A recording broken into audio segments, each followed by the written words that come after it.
Assalamualaikum warahmatullahi wabarakatuh. Kan fayyaa keessanii Oromoo nagaa keenya ilaalaa gaa hojii ijoollee bilxiginnaa keessanii jechuudha. Guruppii hidhatanii kottaa sheerii godhaa, jawaariin arrabsaa, sheerii godhaa, liivii baanaanii nama na daawwadhu nabee jedhu kun asitti jechuudha.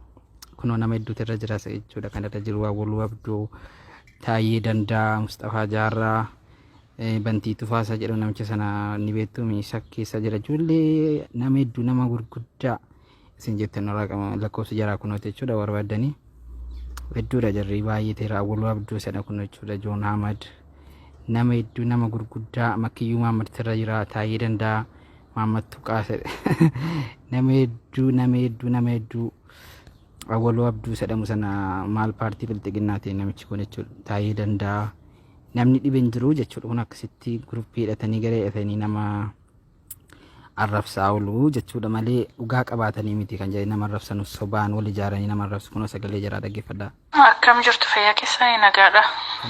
Salaamu alaikum warahmatullahi wabarakatuh. Kam jirtu deeggar. Jaallan kiyya isinit. Salaamu alaikum warahmatullahi. Merre jalbaan keenya hadhee sabadan sagaleen isaanii maaliif bade? Qaallitti guddaa jaalbaantii irraa qabamte callisinaa gaadu dubbadhaa. Amiin khaliifaa keenya waan akka rakkoon hin jiru ejjennoo keenya jibbinsaa fi hadhaa isaanii qabnu badii isaanii yakka isaan waggaa 28 wayyaanee waliin nurratti dalagaa turan akka karaatti baannee woboon hundinuu akka kana woboon hundinuu akkuma koo kana dhaabbii akkana akka qabdu. Hordoftoota amantaa musliimaa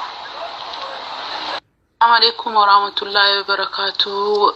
Deeggartoonni badhaadhina garee badhaadhinaa kana jalatti argamtan hundi keessaniyyuu kan dhiiraas kan Assalamualaikum warahmatullahi wabarakatuh. Kabajamtoota jaallatamtoota warreen deeggartoota badhaadhinaa jirraa jirtu nageenyi keessan badhaadhaa baga jiraattanii maashaallah.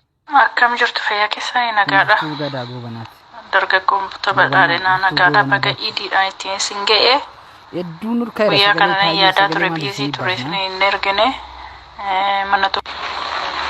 Assalamu alaikum warahmatullahi wabarakatuh. Jaallan kiyya ilmaan Oromoo qaqqaalii fi gootota hayyoota akkasumas kan keessaa kan alaa kan baddaa kan gammoojjii. Assalamualaikum warahmatullahi.